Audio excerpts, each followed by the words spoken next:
Hi everybody, John Semankiewicz here with Beer Law Center, and today I want to talk to you a little bit about ABC violations. We're going to split this into two videos, one about sort of process and then the second video about what to do if you've got an ABC violation. But first let's talk about the process. So let's say that a local law enforcement officer or an ALE officer, ALE that's alcohol law enforcement, comes into your place of business and finds something wrong, right?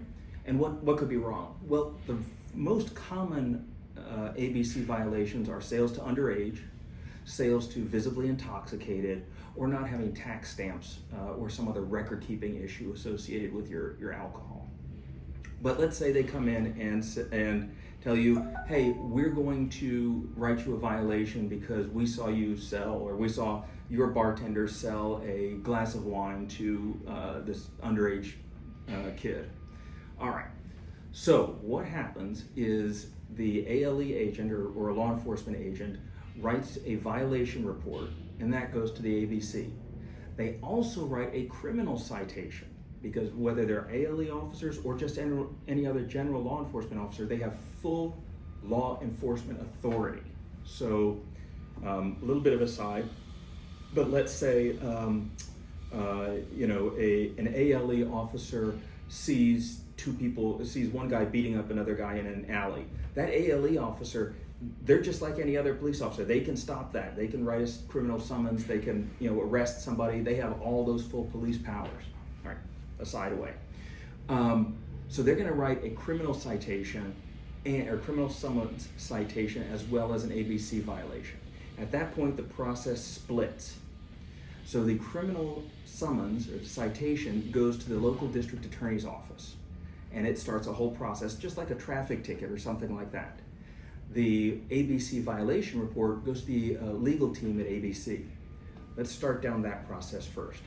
It goes to the legal team. They evaluate the evidence, meaning the testimony from the officer, any evidence that was collected, photos, documents, that sort of stuff, and they categorize that under one of a few different types of violation that are listed in the statute. They then issue what they call a offer in compromise, which is a letter to you as the owner, potentially as the person who was marked as the violation or as part of the violation. You get this offer in compromise, and it says essentially, hey, we have evidence that we think fits this category. You have two choices. You can either ask for a hearing, i.e. do you want to fight this citation, do you want to fight this violation, or you can accept this offer in compromise. And the offer in compromise is, if you pay this fee, we won't pursue this any further. It still goes on your record, it goes in your file, but they're just going to charge you a fine.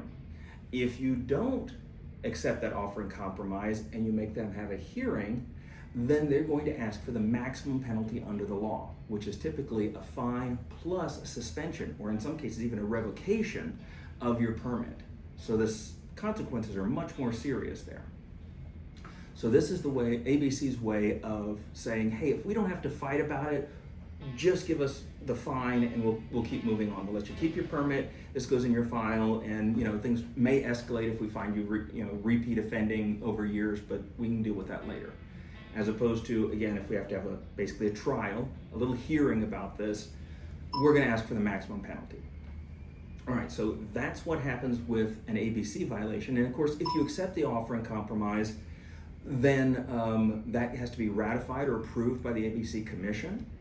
And then after that commission approves it, they'll give you a notice saying, hey, you have to pay that fine. After you pay the fine, the issue is closed, it goes in your file, we're all done. If, on the other hand, you want to have a hearing, they're going to schedule a hearing. You're going to go before an administrative law judge, and they're going to listen to the case, basically as the ABC as the prosecutors, and you as the defendant, and they're going to make a ruling and decide on a punishment. Once that punishment is issued by the administrative law judge, that has to be approved or ratified by the ABC Commission as well. Again, after that's been ratified, then they'll notify you, and then you have to pay the fine, or your permit is revoked, or whatever those punishments are. In parallel, because that process with the ABC can take anywhere from 2, 3 to maybe even 6 months to get through, In parallel, there's also the criminal case that's proceeding. You've gotten a criminal summons, there's a court date associated with it, and these things have to be both of them have to be taken care of. In general, if the ABC is going to provide some fine or punishment, then generally speaking, the district attorneys are likely to dismiss the criminal citation. They are really just interested that there's some punishment going on and that somebody is, having to face up to face the consequences of their actions. If, however, the ABC decides not to do anything, then you still have to deal with the district attorney and any criminal consequences. So it's important to do both. So you probably want to get somebody that's familiar with the process, get some professional legal help to understand the process, what your options are, and what the consequences of either of these things could be. But that's the basic process for both the criminal side and the ABC or administrative violation side. In our next video, we'll talk about, well, if I've gotten an ABC violation, what do I do about it? We'll see you then. Thanks.